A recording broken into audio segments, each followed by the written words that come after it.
Welcome back to a new cassette game here in the northwest of the lake. We have, well, it's not a lake, it's a river. We have Rangiku playing as the Chinese in purple, and on the southeast, migrating at the moment, we have Clara in pink playing as the Mongols. This is one of the matches part of the Women's League tournament.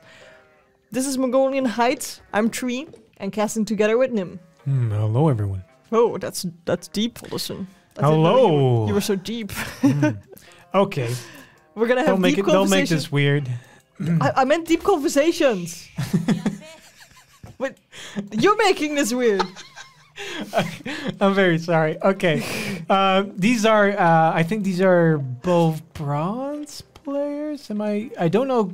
I'm not 100% about Clara. I think, I'm pretty sure Rangiku is a bronze player. So for the people looking to see more of those bronze matches, you know, some of the more lower level matches, this is going to be one of those.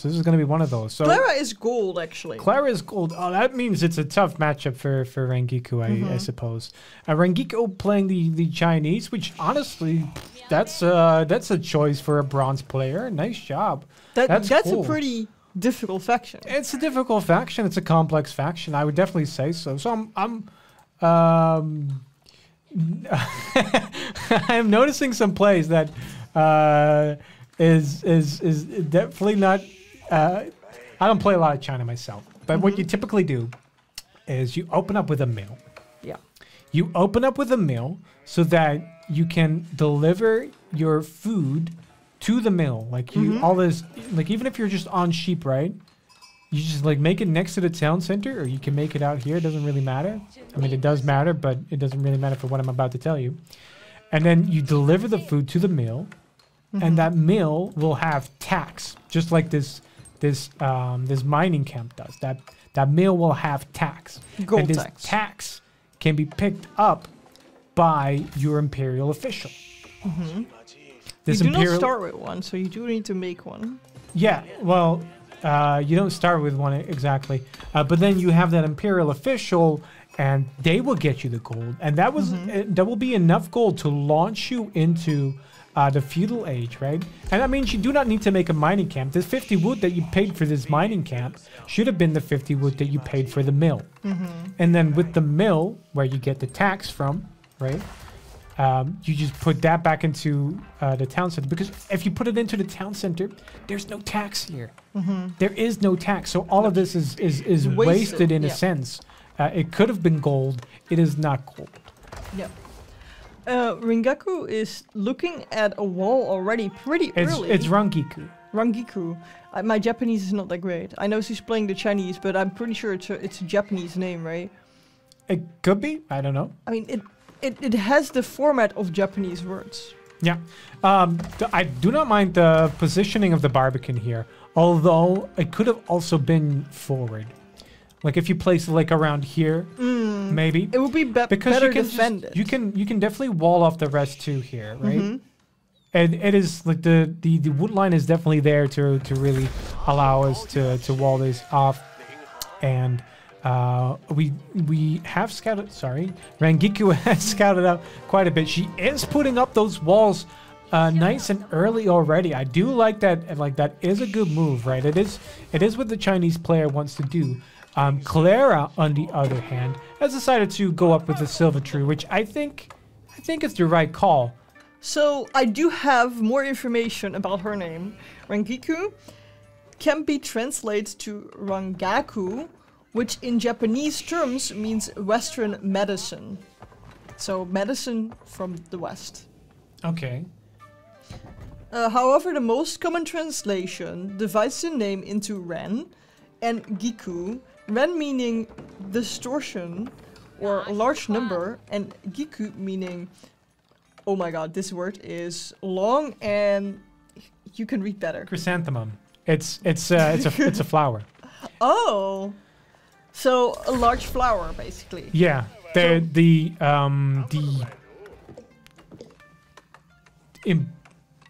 you call that? There's Japan as an emperor, right? and he sits upon what I think is still called the chrysanthemum throne. Oh, okay. So it's an important flower for the Japanese people. So we see the double broadaxe coming in from the large flower. A little bit of Japanese knowledge for you people there, for the weebs in the chat. That silver tree is gonna come out here, and like we're gonna try and get some trade in. I guess we're gonna trade to this one if we're moving this way. It's just not really on an ideal position right now. It's good enough, and I guess so. I think if we can get this up really quickly, right, which is the idea here, you don't need to be scared. No, it's just a con. Just a scratch. He's just throwing some pebbles at you. I mean, maybe your sheep can die from it, but no, I mean yes they can, but probably not. It takes quite a while. The con will just be running after you for like 3 hours. That used to be a thing. The caches, I constantly speak about like what used to be in Age of Empires, right? Yeah. It used to be that like the level 1 con, which is the con like you have in Dark Age, right? It just like it automatically upgrades when you just go up in age. That he could also fire and shoot at the same time. That is no longer the case. He can only fire and shoot after going feudal.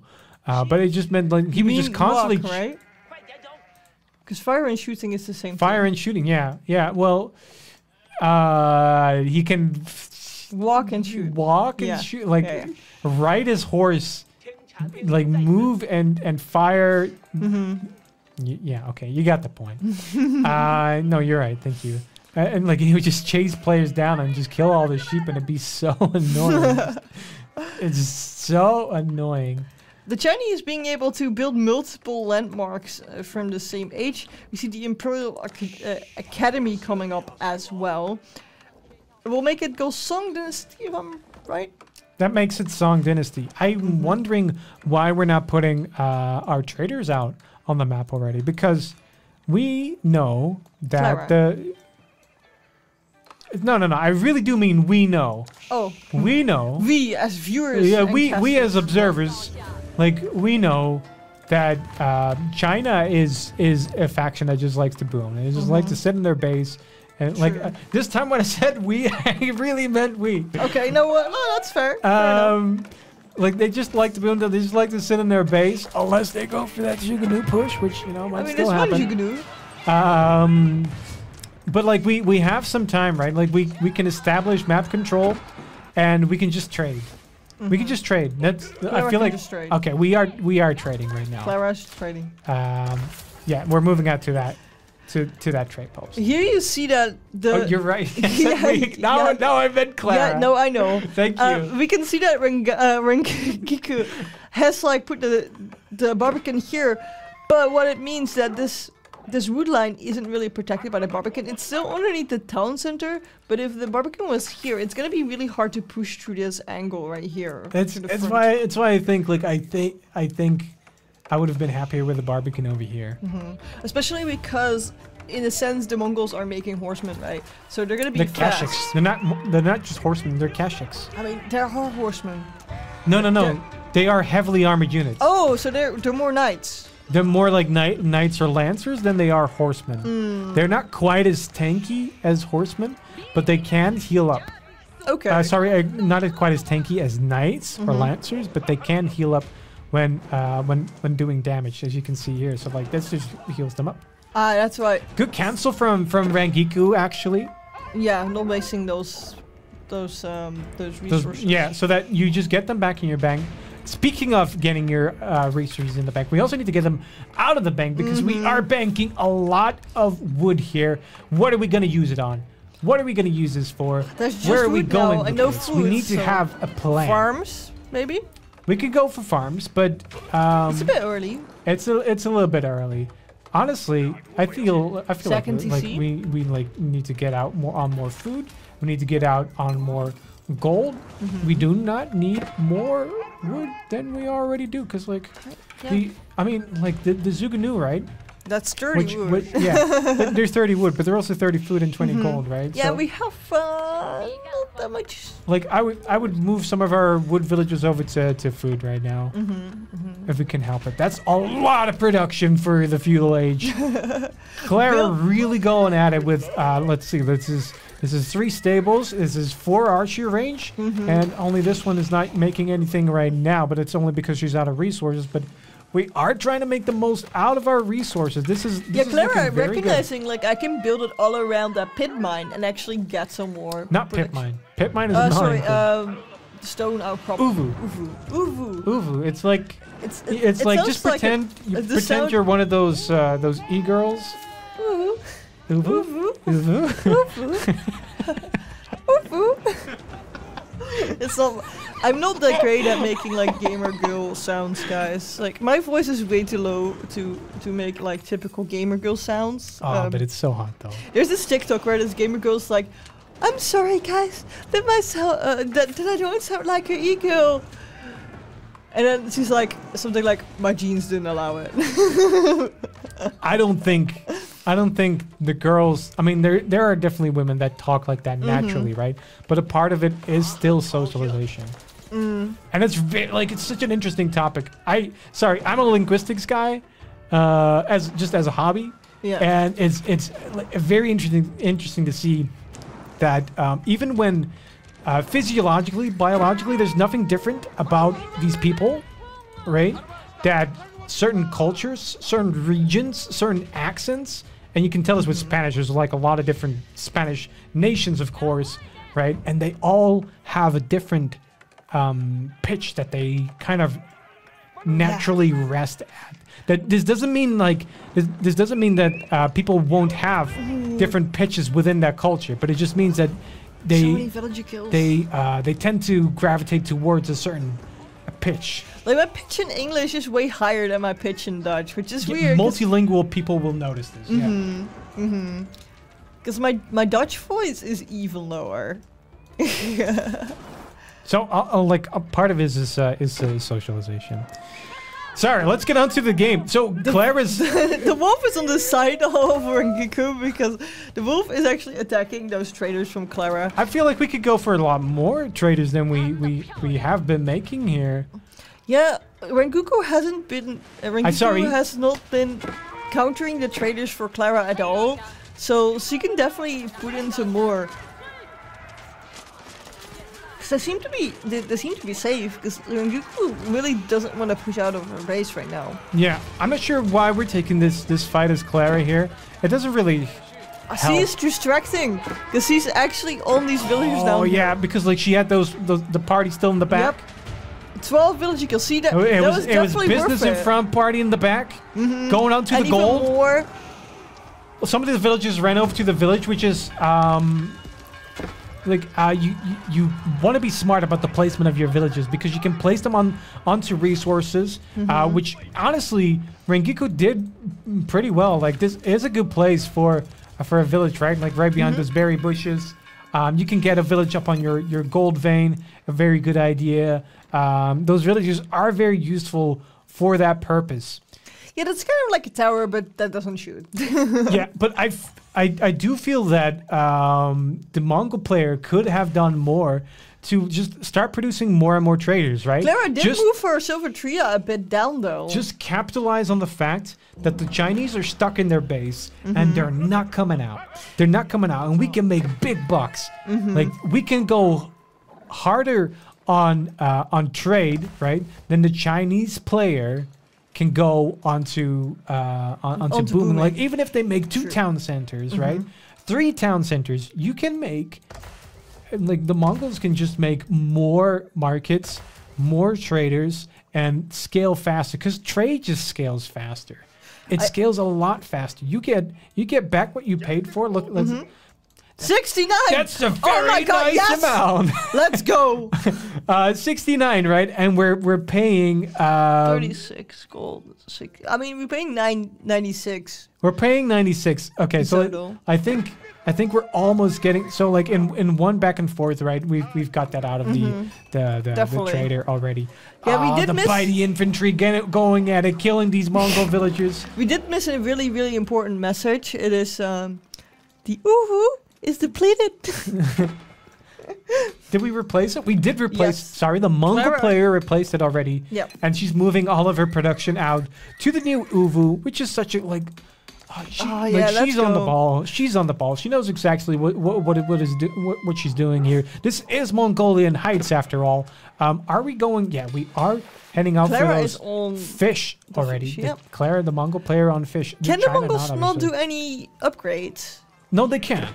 Okay. In yeah, fact, they can do more upgrades because they have the uwu, which like unlocks extra upgrades with those buildings, which is why the UI for the Mongols looks a little bit different. If only we could get that for the Japanese player and other such things as well. Where are we going? Oh, the Kurotai is actually coming up for the Mongol player. We're just making it in the base because we can just move it out where we need to later. Yeah. We're The whole army is coming doing it for with that only 4 villagers, so that's fine. We're not in a rush to get there, apparently. I think the Mongol player should head into producing more gold, though, because like as you're aging up, like when you reach that new age, right, you would love to pick up all of them upgrades. say veteran Keshiks, right? That's 125 already, right? And then if you make a couple of them, that's another 80 per piece, 80 right? gold. Like we can go for wheelbarrow, we can go for double broad axe. Like this is not enough gold, whereas we have more than enough food. Yeah, where Rangiku has like almost 1,000 golds in the bank, but she's struggling to get that food on the same level to actually age up. Yeah, and I think the solution there is just to make a market when it happens. True. Rangiku is on stone right now. Trying to go for the second TC, maybe. Maybe it's the second TC. I don't know, because pardon me. We're not going heavy on anything quite yet. No, everything seems to be like neutral. like I feel like we're a plan. Yeah, I feel like we're lacking direction here. We're still on gold, like despite having enough gold for whatever we need. We're still like What's that upgrade coming in? China is still on wood. That's just arrow slit.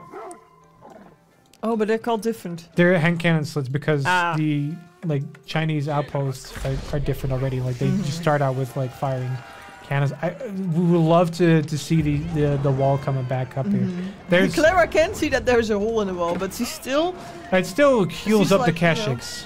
Yeah. Those wolves are driving me absolutely crazy.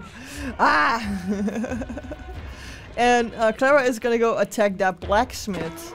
The Kurotai being head up into the front. I think the Mongol player is rallying more units out to the front here. This is not a good fight. I don't think we can.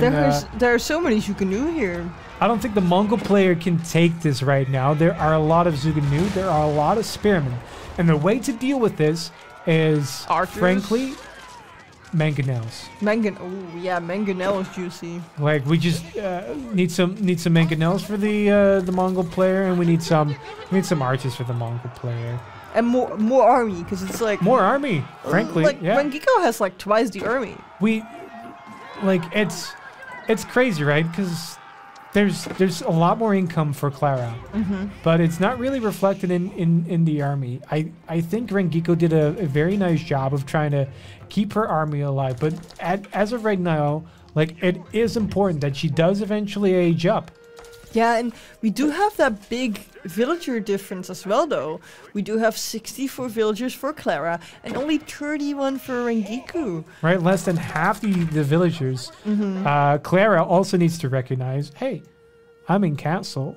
I can just pick up all these relics because there are a lot, and I think like if you just look at the map, they're all accessible, right? None of them are being guarded by Rangiku. Nope, no. And I wonder if Rangiku knows that Clara is trading. Because that's definitely something in the cards for the Mongol players, I don't think she's left her base for the last 19 minutes? 15 or so minutes. I mean, I guess the scout did leave it. Scouted. Yeah, that's what I'm saying. Like, I don't think she's left her base for the last 15 or so minutes. That scout went down at some point. Fighting underneath the Kurultai here. The spearmen are going directly against those Kashyyyks. Those Kashyyyks are going to be down in an instant. This is not what you want to happen with your Kashyyyks. Oh, but there's a new group of Kashyyyks coming for the Zukunu, but there's also a new group of spearmen coming in. Yeah, sending those horsemen out to basically go and harass the Zukunu, but they never arrived on time. Those archers are picking off the spearmen first, and there are going to be very, very few spearmen left now. Yeah, this leaves Rangiku without an army. She is making more, but okay, we are making them out of different barracks. That's a good play. Honestly, these are more barracks than we've seen some of the gold players have sometimes at this point in the game. So very well done on Rangiku there. The Kurultai obviously just going to allow the Mongol player to heal up. So passively, the Kurultai just heals up. We do more damage in the aura of the Kurultai. The damage obviously for the Mongol player. You don't get to share in it if you're the enemy. No, Sally, you don't. So that's why you rather not take any fights if you can help it underneath it, right? Better not. We do see that farm transition coming in from Rangiku, trying to get those farms and how do you call those? Those advanced granaries. mills, granaries. That's it. The granaries coming out. Maximum of the grannies. Yeah, they give you like this food, but you don't know where it came from because you don't recognize it's like it's so strangely nondescript, and she always has more of it. Yeah. The granny food. Yeah, you don't know where. Like, is it from before the war or something? I don't know. How old is this? She never eats it herself. She's got more of it. Okay. Let's see. We still have very, very few ecotechs for our Mongol player. Yeah, even though they have the chance to get even more. How many traders? Still 4. Right? If we had pressed this button, if we have gone over and clicked this button a couple more times, right? Oh, that would have been so juicy. Like and she's already 71 to 36 villagers, but if she I think at this point Clara's full attention is with their army, as it should be, because like they're heading in for another fight. She's trying her best to really hold, but is forgetting to make villagers. We have not made a villager. Sorry, China has not made a villager for quite some time already. This is just like not where you can leave things. Yep. You cannot leave things at 36 villagers. You need to be producing villagers.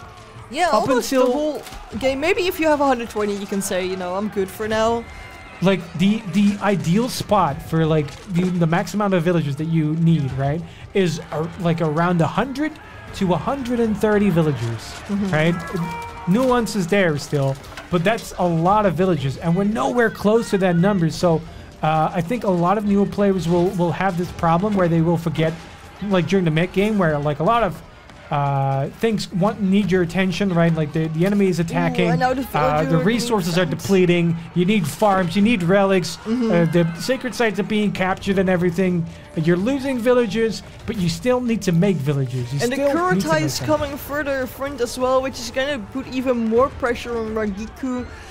More villagers are dying. 22 villager kills in total already for Clara. However, we do not have, I think, siege rams. Do we? No siege at all. No, we just queued it up. Yeah, siege engineering still not in. Giving Rangiku a little bit more space. And it's because like we don't have the gold. And we like it's so easy to get the gold. Like just get the traders. The traders. The 69. The 69 gold a trip. And more villagers are being caught. 25 villager kills in total already, and they're trying to run to this outpost. And that means that there's more villager kills right now than there are villagers alive in the game. And there's 4 more gonna be killed. Oh, they're running away. 28 in total. it's gonna be rough making an army right now because she doesn't have much of an income anymore. There's no income. We're Chinese players basically dependent on their granary for food now.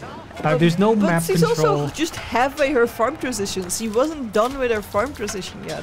And now the farms are being attacked as well. Gonna make it so Rangiku doesn't have any income anymore for the food.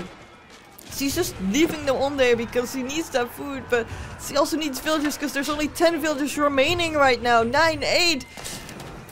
One in the town center. I think that's the only one that's safe right now. I think the rest is gonna be cleaned up. 6 villagers. 5 villagers. After this one got killed, this one getting killed really slowly.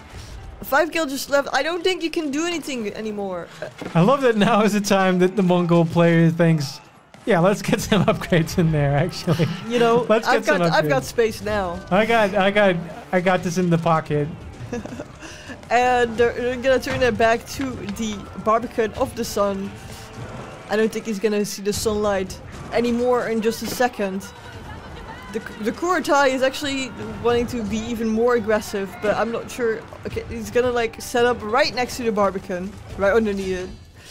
But it's gonna be a tab out from Rangiku. GG. Congratulations, Clara, for winning this match. If you want to see more casted Age of Empires matches, we do have a ton more. So click on one of these playlists and videos. And don't forget to subscribe because you don't want to miss any of them. Daily uploads. So a lot of fun.